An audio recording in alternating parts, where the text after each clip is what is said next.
Bueno, pues en esta ocasión nos acompaña la doctora Mari Carmen Martínez, que es psiquiatra, y vamos a platicar un poco acerca de si las redes sociales generan algo en nosotros que nos hacen adictos, número 1. Y número 2, vamos a platicar un poco de la pospandemia, ¿no?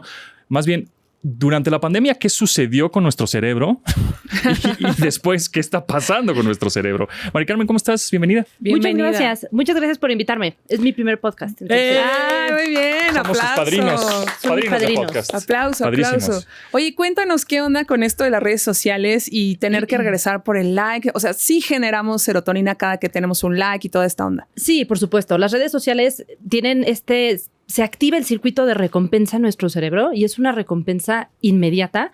Voy a decir con poco esfuerzo relativo porque todos sabemos que hacer algo en redes sociales sí requiere mucho esfuerzo, pero es la inmediatez del like, el reward, la recompensa, sí genera aumentos de dopamina principalmente, que es justo este neurotransmisor que se eleva cuando tenemos momentos de placer y momentos de gusto.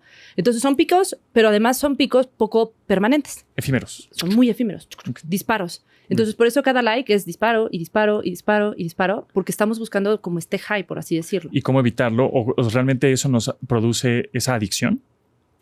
Sí. Han habido ya varios estudios que comentan o que intentan justamente...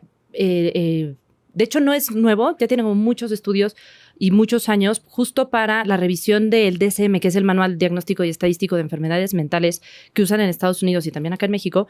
Han hecho muchos estudios para estudiar justamente la adicción al Internet. Y aunque formalmente no existe el diagnóstico como tal, no podemos decir, ay, tu diagnóstico es que tienes...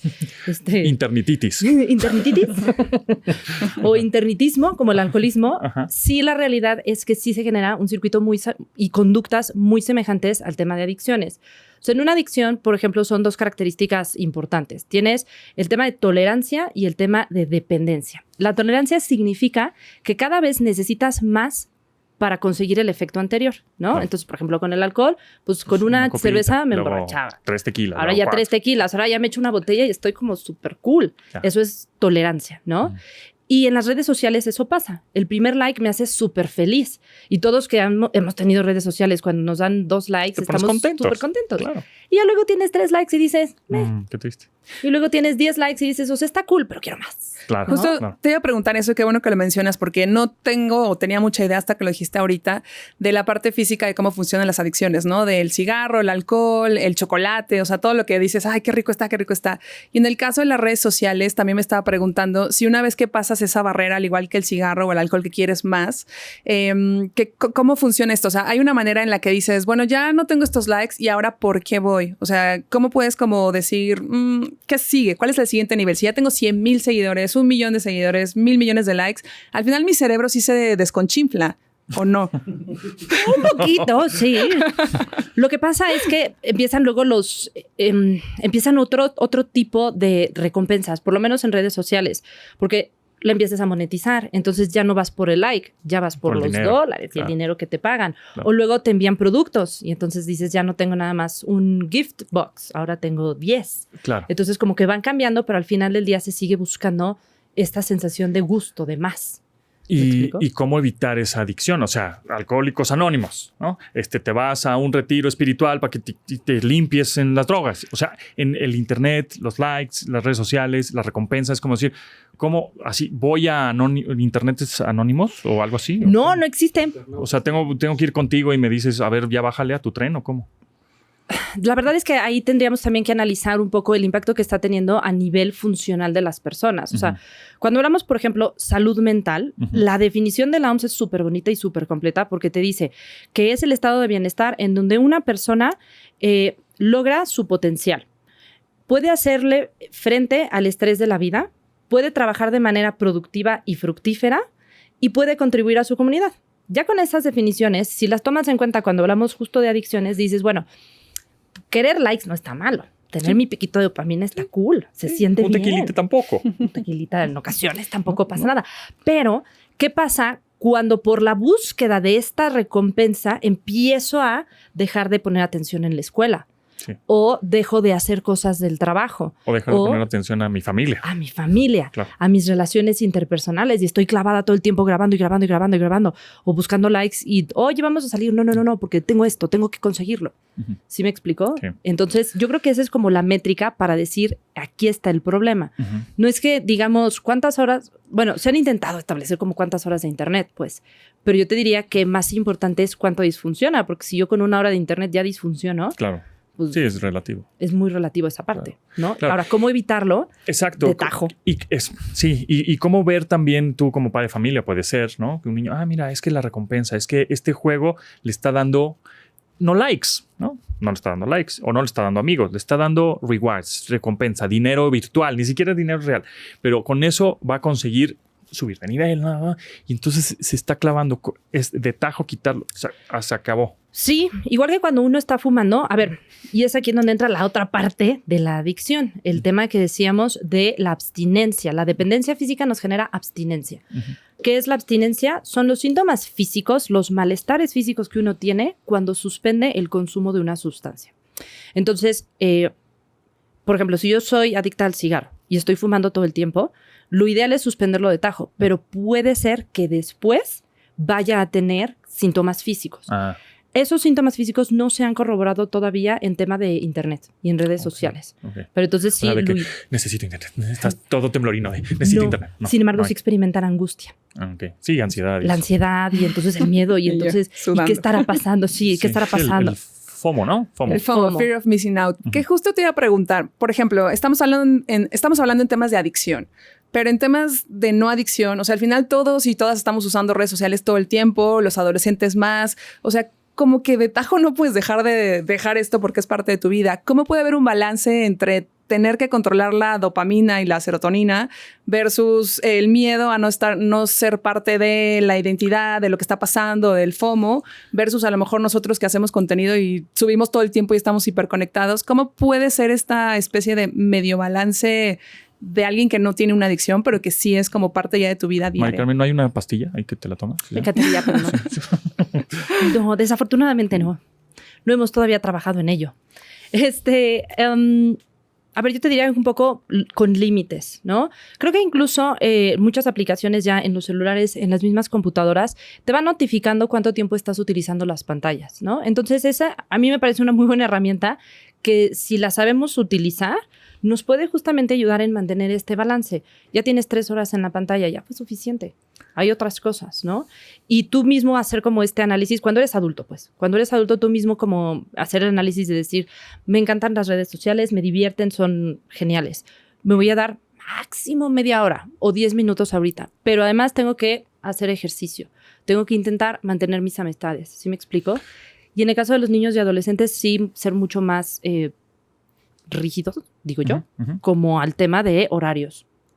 ¿Y qué pasa cuando te comparas todo el tiempo? Porque siento que eso es parte de la identidad de los jóvenes, que es como entro a redes, pero fulanito tiene tal, o sea, también te generan depresión. ¿Ahí qué le vas haciendo? Pues ese fenómeno parece muy nuevo, pero te voy a decir que no es nada nuevo. Ese fenómeno lo tenemos desde los 90s, 80s, 70s, mucho antes, ¿no? Ustedes probablemente recuerden a los 90s. Digo, son jóvenes, pero somos jóvenes de la misma... Somos de la misma rodada, creo yo. Calibre, sí. En los 90s, no sé si ustedes escucharon cuando eran adolescentes, muchos casos de mujeres principalmente, pero también hombres con trastornos de alimentación. Uh-huh. Sí. Y todo eso, todo lo que pasaba en los 90s era justamente estos adolescentes que veían a estas figuras públicas súper delgados, espiritifláuticos, con cuerpazos, y entonces aspiraban a eso. Entonces, el fenómeno como de compararte y copiar no es nuevo, es yo creo que muy propio de la naturaleza humana. Y si yo veo que tal contenido o tal persona tiene muchos likes y tiene muchos gustos, probablemente yo me voy a comparar, voy a intentar aspirar como él, a ser como él o ella, y entonces definitivamente puedo caer justamente en problemas de depresión, de ansiedad, o cuestiones un poquillo más complejas, también dependiendo del bagaje que cada persona traiga. Y ahora hablando un poquito también de tecnología en redes sociales, inteligencia artificial, que es lo que está de moda, porque lo tenemos ya al alcance de las manos, aunque sabemos que el desarrollo de inteligencia artificial lleva muchos años en el e-commerce, en la industria de la medicina, automotriz, etcétera, pero ahorita ya la tenemos al alcance de las manos, ¿no? ChatGPT. ChatGPT, BART, todos estos que son inteligencia artificial conversacional, generativa, etcétera, que en realidad pues no es que piense solito, Si no, nada más de todos los datos que tiene, te lo pone bonito, ¿no? Una redacción linda y entonces te ayuda a trabajar. Y yo he platicado con varios directores de sistemas o CIOs de muchas compañías y lo que dicen, sí, ahí está la tecnología, ahí está la inteligencia artificial, se está desarrollando, nosotros mismos lo estamos desarrollando, pero lo más importante ahora de las empresas son los humanos. Ese es el técnico común, es la inteligencia emocional, es el feeling, los sentimientos, etc. Entonces, aquí de tu trinchera, ¿no? De psiquiatría, es cómo ves el futuro de eso. Es decir, las empresas van a decir, ahora va a valer mucho más la persona que sea más humana y menos técnica, ¿no? ¿O qué? Me da gusto que hayas tocado este tema porque además de ser psiquiatra, también trabajo en la compañía de mi hermano, que es justamente una consultoría de recursos humanos. Ah, mira. Ajá. Entonces, es una buena pregunta porque sí tengo una respuesta para ello. Efectivamente, a ver, existe todo este temor de la inteligencia artificial, me va a quitar mi chamba. Claro. Ya, o sea, ya cualquier cosa. Y la realidad es que incluso en Boston Consulting Group acaba de sacar 2023 un estudio justamente de que todos los CEOs están dándole como toda la importancia a la parte humana y estamos teniendo un nuevo boom a la parte humana. Correcto. Justamente porque por muy bueno que tengas desarrollada la tecnología, necesitas el feeling porque al final del día el mundo está lleno de personas. Eso. Somos casi 8 billones de personas. Entonces, claro, y tu consumidor es humano. Una persona. Claro. Entonces necesitas entender la persona, necesitas el contacto humano, ¿no? Que justo hablando de pandemia, eso pasó. Necesitamos el contacto humano. Ok. Y justo en pandemia, ¿no? Cuéntanos qué pasó en pandemia. ¿Cuántos nos deschavetamos? ¿Tú te deschavetaste o no? Yo sí. No, tú te pusiste a hacer contenido a lo bestia. No, yo me puse a tragar pan. O sea, subí 7 kilos. Ah, bueno, sí, en pandemia sí. Muchos hicimos eso. Sí. Tomamos clases de cocina. ¿Se acuerdan de estos como retos que había del café y el pan de plátano? Y yo también. Porque justo es lo que me pasó. Antes hacía mucho ejercicio, estaba muy acá, ¿no? Fitness y la fregada. Por ese contacto humano. Entonces, cuando empezaron a decir, no, pues ahora los entrenamientos son virtuales. ¡Qué flojera! O sea, no voy a ver una pantalla haciendo tijeras. No, o sea, qué flojera. Entonces, pues me dediqué a tragar pan. Entonces, un poco como, ¿cuáles van a ser los daños colaterales que tuvo el encierro? Porque no van a ser inmediatos. ¿O qué has notado justamente? Te voy a decir, desde el principio de la pandemia, la OMS sacó el warning, la advertencia diciendo, ojo, ahorita tenemos la pandemia de COVID, pero la preocupación y el ojo va a tener que ser en la pandemia de enfermedades mentales que vienen después de COVID. Exacto. ¿No? Y eso es sin mencionar el COVID largo, que tenemos ya asociaciones físicas propias de la infección por COVID en sistema nervioso central. ¿En serio? O sea, si te va la onda cuando dices, puta, ¿qué era la palabra? Eso sí es long COVID. Sí es COVID largo. A ver, son algunos síntomas, no necesariamente es todo el síndrome. Yo creo que los síntomas más comunes es insomnio. Se quedaron muchos pacientes con dificultades para dormir de manera prolongada. También estaban síntomas depresivos y síntomas de ansiedad. Y eso es propio del COVID. Pero independientemente de la infección, supongamos que tú estuviste COVID-free, no te infectaste y estuviste libre de infección. De todas formas, hubieron muchas repercusiones. Con todo y que aquí en México no fuimos estrictos en el tema de quédate en casa. Sí estaba la recomendación y todo, pero... Bueno, mi familia sí fue muy estricta. Y yo también fui muy estricta, pero me refiero a... de manera... El tema estricto fue a nivel individual. No fue a nivel gubernamental ni imposición. Entonces, con todo esto, de todas formas, las personas sufrieron mucho por el tema del aislamiento. A mí me llamaba mucho la atención porque, bueno, mi hija es muy, muy pequeñita, pero las mamás del salón decían, no, es que pobres de los niños. Y yo pensaba, los niños ahorita son muy adaptables, sí, pobres de ellos, pero es más importante pobres de los adultos, porque los adultos sí tienen toda una vida de convivencia diaria, de platicar incluso con alguien, si tomas Uber con el Uber, en el supermercado, en la tiendita, ¿qué tal? Buenos días, ay, el clima, ay, el gobierno, sí, el gobierno. Sí, cualquier cosa. Chichat, ¿no? Platicas. Y eso se perdió. Y la única persona con la que tenías esas conversaciones eras con la persona con la que vivías. Que sí hay amor, que sí lo puedes querer, pero de repente dices, ya hablamos todo lo que se tiene que hablar. Ya estuvo. Hubo muchos divorcios en la pandemia. Muchos. Sí. De hecho, muchos decimos sobrevivimos el COVID. Exacto. Y entonces, ¿qué has notado? En esos daños colaterales va a haber todavía una larga cola de esos daños mentales. Sí, porque finalmente, y de hecho lo hemos visto, o sea, a mí y a muchos de los psiquiatras y psicólogos nos subió muchísimo el trabajo durante la pandemia justo por esta necesidad. Y una vez que retiraron la emergencia sanitaria, no desapareció esta necesidad, se mantiene. Y no solo con pacientes que ya teníamos de antes, sino incluso pacientes nuevos. Porque además también estamos viendo las repercusiones económicas de la pandemia. Y eso también está impactando a nivel psicológico. Entonces, como que se viene arrastrando bastante, sin mencionar a nivel, digo, no soy psiquiatra, pero en niños hay un rezago también en tema de desarrollo. Sí, lenguaje y demás. Me dieron a mí la evaluación de mi niña y según yo mi hija habla un montón porque yo hablo un montón y a la hora de que nos dan la evaluación aparece que tiene un retraso con respecto a niños antes de la pandemia, ¿no? Y entonces... ¿Y cuáles serían entonces las enfermedades mentales que podemos ver a partir del post-COVID? O sea, ¿es ansiedad o no? Bueno, no es como... Trastornos depresivos, trastornos de ansiedad. Yo los que más he notado en mi consulta son dos en particular. El trastorno de angustia, que es un trastorno que se caracteriza por crisis de pánico y miedo a tener crisis de pánico, y el otro que es trastorno de ansiedad generalizada, que es un trastorno que se caracteriza por múltiples preocupaciones por más de 6 meses. Entonces son los dos más comunes y los trastornos depresivos. Trastorno depresivo mayor, también distimia, que es como un trastorno depresivo mayor, pero mucho más prolongado y de menor intensidad, como más de 2 años. Y la gente que nos escucha, ¿cómo puede diferenciar cuando necesita ayuda? Porque a veces dices, no, yo estoy bien, no me siento mal, no me siento mal. ¿Cómo puedes decir, ok, es momento de buscar a alguien que me ayude? O esto, este fue el botón que te dije, necesito ir. Que eso también pasa muchas veces. La gente luego dice, no, si yo estoy bien, nada más me puse triste por tal, ¿no? Y luego hay pacientes que ya son pacientes y dicen, me dio la depresión por culpa de mi esposo. No, o sea, ya venías medio mal si tu esposo fue el detonante, pero él no es la causa de tu depresión. ¿Sí me explico? Entonces, ¿cómo diferenciar si es una respuesta emocional normal o no? Yo te diría que justo la definición de salud mental de la OMS te va a ayudar muchísimo. Porque no estamos hablando de me siento triste o me siento nervioso, que sí pueden ser como parecidas. Pero te estoy hablando, disfunciono por estos sentimientos, disfunciono por estas sensaciones, porque las dos sensaciones son normales. O sea, por ejemplo, si tú terminas una relación, te vas a poner triste. Sí, es normal, pues es típico, ¿no? Si se te muere alguien, te vas a poner triste. Claro. ¿Cuánto tiempo me voy a poner triste? Pues, hombre, se han intentado hablar de tiempos para duelos, pero siendo honestos, no se vale. Cada quien lo supera. Cada quien lo supera en distintos momentos, ¿no? Pero estoy disfuncionando por esta tristeza, no puedo trabajar tan productivo como antes, tengo síntomas físicos, falta de energía o exceso de energía y estoy todo el tiempo sudando mucho y los nervios, tengo miedo todo el tiempo. Es solo por momentos, se me quita con ciertas cosas o no.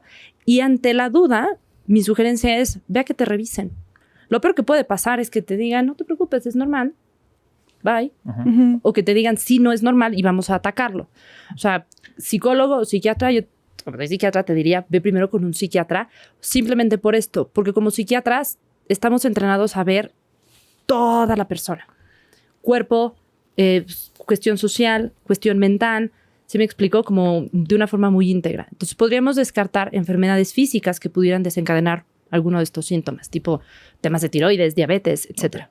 ¿No? Y hablando de recursos humanos, que tú estás metida en recursos humanos justamente, y hablando también de tecnología, inteligencia artificial, y va a quitar empleos, ¿no? Supuestamente los va a transformar, yo creo, y va a haber unos nuevos. ¿Cómo ves ahora en recursos humanos la misma inteligencia artificial te ayuda a identificar quién sí y quién no? Porque el típico es, ¿ya pasaste el examen psicométrico para ver si no estás tocadito? ¿No? O cosas así que me imagino tú lo haces, ¿no? No, fíjate que ahí lo que hacen, y la razón, de hecho, es la razón por la que me uní a la empresa de mis hermanos, porque son los dos son los socios. Ellos tienen sus reservas con respecto a las pruebas psicométricas, pero ellos trajeron de Holanda una herramienta que se llama TMA, Talent Motivation Analysis, que lo que hace es justamente a través de un cuestionario intenta identificar el potencial de una persona en distintas esferas, por así decirlo, ¿no? Es como sus motivadores. Entonces, por ejemplo, tú te dedicas a ahorita hacer el podcast. Yo me imagino que eres una persona creativa. Entonces, tal vez en este análisis podríamos salir que en el motivador de orden y estructura, tú tienes, voy a decir un puntaje, pero no es como por puntos. Tú salías en la escala baja porque eres creativo. No significa que eres un desorden y que eres un desastre. No, simplemente que tiene un potencial diferente y utilizan ese análisis como para ubicar a las personas en un mejor trabajo. Porque si dicen, yo quiero un contador y el contador resulta que es creativo, pues igual y el contador no va a desempeñarse también en una función porque necesitan en esa función a alguien con más estructura.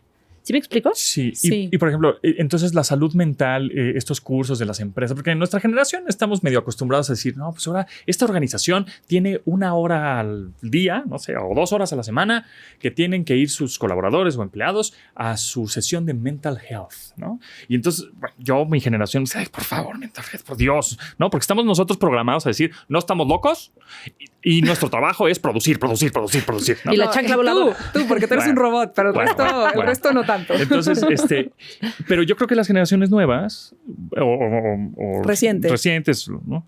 Van a llegar y van a decir, sí, para mí es importante el mental health y también para las organizaciones, porque hemos visto que entonces el humano, la cabeza, el cerebro, el pensamiento, inteligencia emocional, bla, bla, bla, es muy importante. Es más importante eso, tener a ese empleado así, que la tecnología como tal. Es decir, porque la tecnología son robots que trabajan solitos, ¿no? Y algoritmos que trabajan por sí mismos, etcétera, ¿no? Así, claro. Quítate la máscara, Pontoña. Un alien.